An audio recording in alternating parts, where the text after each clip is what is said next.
নমস্কার, your internet school চ্যানেলে তোমাদের সকলকে স্বাগত। তো আজকে আমরা ক্লাস 7-এর Ray and Martin question bank অনুসারে মডেল সেট 9 এই মডেল কোশ্চেন সেটটা সলভেশন করব। তো দেরি না করে চলো শুরু করা যাক। তো 1 বলেছে শূন্যস্থান পূরণ করো 25 টাকার 8% ইজ ইকুয়াল টু কত টাকা। টাকার 8% বের করতে গেলে আমি কি লিখতে পারি, 25 × 8/100। তাহলে সেখান থেকে কাটাকাটি করলাম, 25 4 100 আর 4 দিয়ে 8কে কাটলে হচ্ছে 2, তার মানে হচ্ছে 2 টাকা। এটা হয়ে গেল আমার অ্যান্সার। 2 0.84 কিলোগ্রামে 30% গ্রাম লেখো। আমাকে কিলোগ্রাম থেকে গ্রামে নিয়ে যেতে হবে, তাহলে 0.84 kilogram is equal two 0.84 into 1000 করলাম। তাহলে দশমিকটা তোলার জন্যে আমাকে আবার 100 দিয়ে ভাগ করতে হবে। পরের লাইনে সেটা করেছি, 84/100 ইন্টু 1000। তাহলে কাটাকাটি করলে পাবো হচ্ছে 840 গ্রাম। তাহলে 840 গ্রামের 30% চেয়েছে, তাহলে হচ্ছে 840 × 30/100 কাটাকাটি করলাম, তাহলে সেখান থেকে পেলাম হচ্ছে 252 গ্রাম। এটা হয়ে গেল আমার অ্যান্সার। 3 সত্য না মিথ্যা লেখো। পূর্ণ সংখ্যার বিয়োগ সংযোগ নিয়ম মেনে চলে না, কিন্তু বিনিময় নিয়ম মেনে চলে। এটা হবে মিথ্যা। 1 মিশ্র অনুপাতে প্রকাশ করো। 8:5, 7:12, 22:13। তাহলে 8:5, 7:12 ও 22:13 এর মিশ্র অনুপাত। তাহলে পুরো পদগুলোর গুণ ইস্টু উত্তর পদগুলোর গুণ সেটা করে নিয়েছি। তাহলে 8 × 7 × 22 5 × 12 × 13। তাহলে সেখান থেকে পাচ্ছি হচ্ছে 1232:780 দিয়ে ডিভাইড করলাম, তাহলে পেলাম হচ্ছে 616:390। 2 দিয়ে ডিভাইড করলে পাচ্ছি হচ্ছে 308:195। আর এটা হয়ে গেল আমার অ্যান্সার। 5 মানের ঊর্ধ্বক্রমে সাজাও। 3 to the power 5, 5 to the power 0, 5 cube, 3 to the power 1। প্রত্যেকটার মান নির্ণয় করব। 3 to the power 5 মানে কত, 243। 5 to the power 0 মানে কত, 1। 5 কিউব মানে কত, 125। আর 3 to the power 1 মানে হচ্ছে 3। তাহলে মানের ঊর্ধ্বক্রমে সাজিয়ে পাই কী হবে, 5 to the power 0, 3 to the power 1, 5 to the power cube, 3 to the power 5। 6 2 to the power cube into 3 to the power 9 divided by 3 to the power 6 into 6 to the power cube is equal to a to the power x হলে a O x এর মান নির্ণয় করো। এটা লিখে নিলাম, 2 to the power cube into 3 to the power 9 divided by 3 to the power 6 into 6 to the power cube is equal to a to the power x। বা সেখান থেকে লিখতে পারি 2 to the power cube into 3 to the power 9 divided by 3 to the power 6 into 2 into 3 এর whole cube is equal to a to the power x। বা সেখান থেকে লিখতে পারি 2 to the power cube into 3 to the power 9 divided by 3 to the power 6 into 2 to the power cube into 3 এর cube. তাহলে সেখান থেকে equal to a to the power x। এবার সেখান থেকে লিখতে পারি 2 to the power cube into 3 to the power 9 divided by 3 to the power 9 into 2 to the power cube is equal to a to the power x। তাহলে সবগুলো কাটাকাটি হয়ে গেল, তাহলে সেখান থেকে লিখতে পারি a to the power x is equal to 1। আর সেখান থেকে লিখতে পারি a to the power x is equal to a to the power 0। আর সেখান থেকে লিখতে পারি x is equal to 0। এটা হয়ে গেল আমার অ্যান্সার। 7 সঠিক উত্তরটি নির্বাচন করো। সমকোণী সমদ্বিবাহু ত্রিভুজের কোণগুলোর মান হচ্ছে 45 ডিগ্রি, 60 ডিগ্রি, 75 ডিগ্রি। বি বলেছে 90 ডিগ্রি, 45 ডিগ্রি, 45 ডিগ্রি। সি বলেছে 90 ডিগ্রি, 30 ডিগ্রি, 60 ডিগ্রি। আর ডি বলেছে কোনোটাই নয়। সমকোণী সমদ্বিবাহু ত্রিভুজের কোণগুলোর মান সঠিকটা হচ্ছে অপশান সি, 90 ডিগ্রি, 45 ডিগ্রি আর 45 ডিগ্রি। 8 বর্গাকার চিত্র, আয়তাকার চিত্র, সামান্তরিক ও কাইট সকলেই ড্যাশ। এটা হবে হচ্ছে চতুর্ভুজ।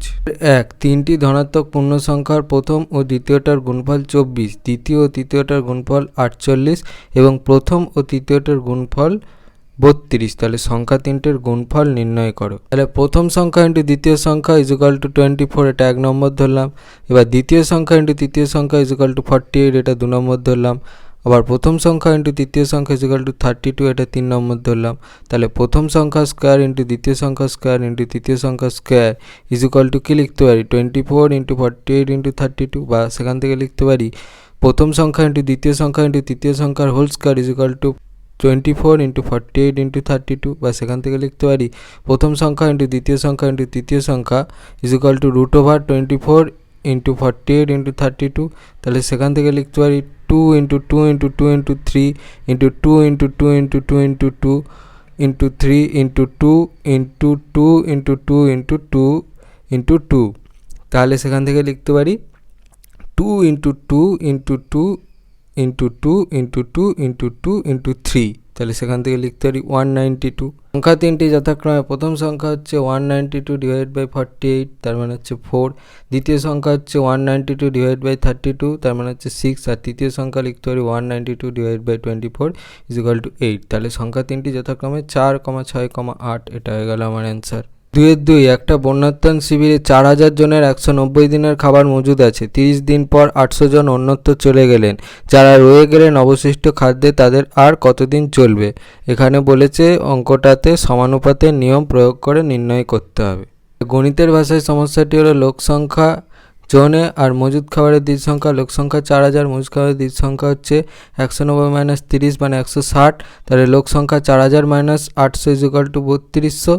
আর দিন সংখ্যা স্টার, তাহলে লোক সংখ্যা কমলে মজুদ খাবারে বেশি দিন চলবে, অর্থাৎ লোক সংখ্যা ও মজুদ খাবারে চলা দিন সংখ্যার মধ্যে ব্যস্ত সমানুপাতের সম্পর্ক। তাহলে সেখান থেকে লিখতে পারি 4000 ইস্টু 3200 ইস্টু স্টার ইস্টু 160, বা সেখান থেকে লিখতে পারি 3200 into star is equal to 4000 into 160, বা সেখান থেকে লিখতে পারি star is equal to 4000 into 160 divide by 3200।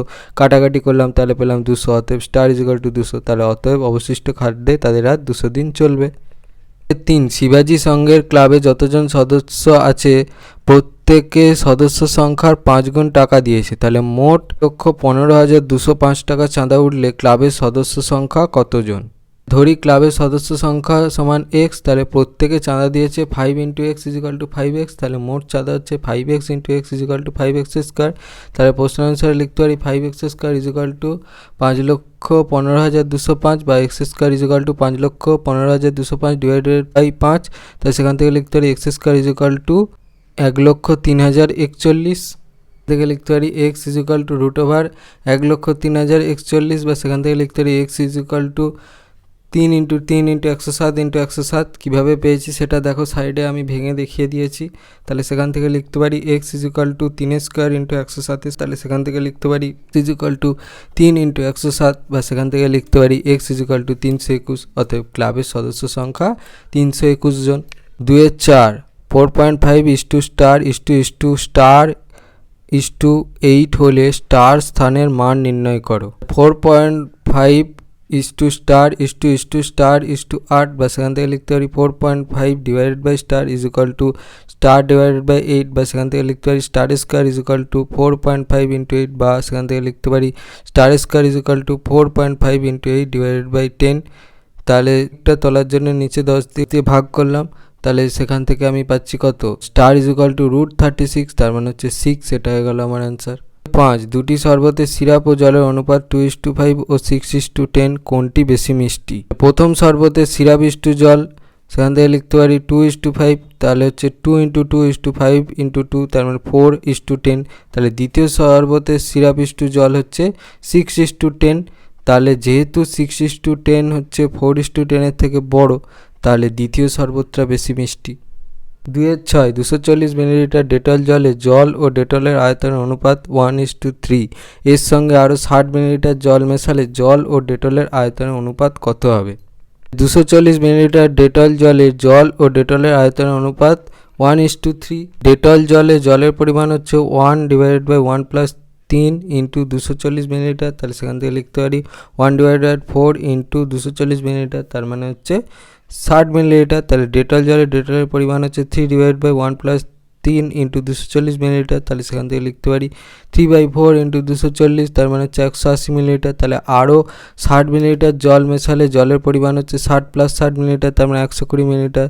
তাহলে অতএব তখন জল ও ডেটলের অনুপাত হচ্ছে 120 মিলিলিটার ইস্টু 180 মিলিলিটার। তাহলে সেখান থেকে লিখতে পারি 120 ইস্টু 180, তাহলে সেখান থেকে লিখতে পারি 2:3। 60 দিয়ে উভয় পক্ষকে ভাগ করে পেয়েছি 2:3টা।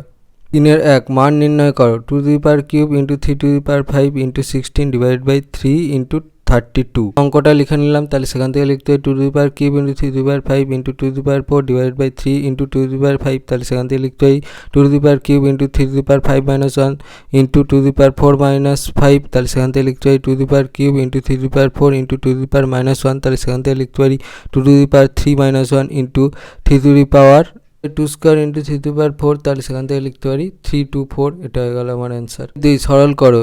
a square plus b square into a square minus b square plus b square plus c square into b square minus c square plus c square plus a square into c square minus a square লিখতে পারি a to the power 4 minus a square b square plus a square b square minus b to the power 4 plus b to the power 4 minus b square c square plus b square c square minus c to the power 4 plus c to the power 4 minus a square c square plus a square c square minus a to the power 4 সবগুলো cancel out হয়ে গেল, তাহলে 0 হয়ে গেল আমার answer. 3 2 অথবা সরল করো a cube plus b cube into a cube minus b cube plus b cube plus c cube into b cube minus c cube plus c cube plus a cube into c cube minus a cube. অঙ্কটা টুকু নিলাম, তাহলে সেখান থেকে লিখতে হয় a to the power 6 minus a cube b cube plus a cube b cube minus b to the power 6 plus b to the power 6 minus b cube c cube plus b cube c cube minus c to the power cube plus c to the power 6 minus c cube a cube plus c cube a cube minus a to the power 6 সবগুলো cancel out হয়ে গেল, তাহলে 0 হয়ে গেল আমার answer. 3 p q r plus 6 p square q r square minus 9 p cube q square r cube কে 3 p q r দ্বারা ভাগ করো। 3 p q r plus 6 p square q r square minus 9 p cube q square r cube divided by minus 3 p q r, তাহলে হচ্ছে minus 3 p q আর প্রত্যেকটা সংখ্যার সঙ্গে divide করে নিলাম, তাহলে সেখান থেকে পাচ্ছি হচ্ছে -1 মাইনাস 2 p আর plus 3 p square q r square, বা এখান থেকে আমি সুন্দর করে লিখতে পারি 3 p square q r square minus 2 p আর মাইনাস 1, এটা হয়ে গেল আমার অ্যান্সার। 3 এ ও বি দুটি আয়তক্ষেত্রের ক্ষেত্রফল 2x square minus 5xy plus 9y square বর্গ সেমি ও 3y square minus 9yz plus Z square বর্গ সেমি, এ থেকে বি এর ক্ষেত্রফল কত নির্ণয় করো। এ ও বি দুটি আয়তক্ষেত্রের ক্ষেত্রফল 2x square minus 5xy plus 9y square বর্গ সেমি ও 3y square minus 9yz plus Z square বর্গ সেমি। লিখতে পারি 3y square minus 9yz plus Z square minus 2x square minus 5xy plus 9y square, তাহলে সেখান থেকে লিখতে পারি 3y square minus 9yz plus Z square minus 2x square plus 5xy minus 9y square থেকে লিখতে পারি minus 6y square minus 9yz plus Z square minus 2x square plus 5xy বর্গ semi, এটা হয়ে গেল আমার অ্যান্সার। এর স্কেল ও pencil কম্পাসের সাহায্যে 45 ডিগ্রি কোণ অঙ্কন করো। স্কেল পেন্সিলের সাহায্যে আমি এবি সরলরেখাংশ টেনে নিয়ে তার উপরে 90 ডিগ্রি কোণ অঙ্কন করেছি, তারপর সেই 90 ডিগ্রি কোণটাকে অর্ধেকের বেশি মাপ নিয়ে সমদ্বিখণ্ডিত করলে আমি 45 ডিগ্রি কোণ পেয়ে গেছি, তাহলে সেই অনুসারে লিখেছি কোণ সিএবি ইজিক্যাল টু 90 ডিগ্রি আর কোণ ডিএবি ইজিক্যাল টু 45 ডিগ্রি। 8 সেমি একটি সরলরেখাংশ অঙ্কন করে তাকে পেন্সিল কম্পাসের সাহায্যে সমান 4টি ভাগে ভাগ করো এবং প্রতিটি ভাগের দৈর্ঘ্য কত লেখো। পেন্সিলের সাহায্যে আমি 8 সেমি টেনে নিয়েছি, তারপর 8 সেমি টানার পর আমি এবার সেটাকে অর্ধেকের বেশি মাপ নিয়ে খণ্ডিত করেছি, আবার সেই অর্ধেকের বেশি মাপ নিয়ে সমদ্বিখণ্ডিত করার পর যে দুটো ভাগে ভাগ হলো তার একটা ভাগের থেকে আবার অর্ধেকের বেশি একটু মাপ নিয়ে সেটাকে আবার সমদ্বিখণ্ডিত করব, আর অপর ভাগটাকে আবার অর্ধেকের থেকে একটু বেশি মাপ নিয়ে সমদ্বিখণ্ডিত করব, সেটা করেছি। তাহলে এবি একটি 8 সেমি দৈর্ঘ্যের সরলরেখাংশ সি বিন্দুতে সমান দুভাগে বিভক্ত হয়েছে, অর্থাৎ AC equal to CB equal to 8/2, তার মানে 4 সেমি। এখন এসি ও সিবিকে পুনরায় সমদ্বিখণ্ডিত করা হলো, যারা যথাক্রমে ডি ও ই বিন্দুতে সমান দুভাগে বিভক্ত হয়েছে। তো AD equal to DC equal to 4/2 equal to 2 সেমি এবং CE equal to EB equal to 4/2 equal to 2 সেমি, অর্থাৎ 8 সেমি সরলরেখাংশকে সমান 4 ভাগে ভাগ করা হলো, যেখানে প্রতিটি ভাগের দৈর্ঘ্য 2 সেমি, এটা হয়ে গেল আমার অ্যান্সার। 3 স্কেল ও পেন্সিল কম্পাসের সাহায্যে 22.5 ডিগ্রি মান নির্ণয় করো। আমি এবি সরলরেখাংশ নিয়ে তার উপর 90 ডিগ্রি কোণ অঙ্কন করব, তারপর 90 ডিগ্রি কোণটাকে অর্ধেকের বেশি মাপ নিয়ে সমদ্বিখণ্ডিত করলে 45 ডিগ্রি, আবার 45 ডিগ্রি কোণটাকে যদি আমি অর্ধেকের বেশি মাপ নিয়ে সমদ্বিখণ্ডিত করি তাহলেই পেয়ে যাবো 22.5 ডিগ্রি। লিখেছি কোণ সিএবি ইজিক্যাল টু 90 ডিগ্রি, কোণ ডিএবি ইজিক্যাল টু 45 ডিগ্রি আর কোণ ইএবি ইজিক্যাল টু 22.5 ডিগ্রি, এটা হয়ে গেল আমার অ্যান্সার। যদি এই ভিডিওটা ভালো লেগে থাকে তাহলে ভিডিওটাকে অবশ্যই লাইক করো এবং আমাদের চ্যানেলটাকে অবশ্যই সাবস্ক্রাইব করে দিও। এই ধরনের ভিডিও নোটিফিকেশান চটজলদি পেতে হলে আমাদের চ্যানেলটাকে সাবস্ক্রাইব করার পাশাপাশি পাশে থাকা বেল আইকনে গিয়ে অবশ্যই ক্লিক করে দিও, যাতে করে ভিডিও আপলোড হওয়ার সাথে সাথেই তোমরা তার পেয়ে যাও। আর দেখবে এই ভিডিও ডিসক্রিপশানে আমাদের টেলিগ্রাম চ্যানেল লিঙ্ক দেওয়া আছে, সেখানে তোমরা চটপট জয়েন করে নাও, যাতে করে এই সমস্ত কোশ্চেন অ্যান্সার সলভেশনের পিডিএফ এবং বিভিন্ন ফ্রি পিডিএফগুলো খুব সহজেই কালেকশান করে নিতে পারো। তো আজকের মতো ভিডিওটা এই পর্যন্তই, দেখা হচ্ছে পরবর্তী ভিডিওতে।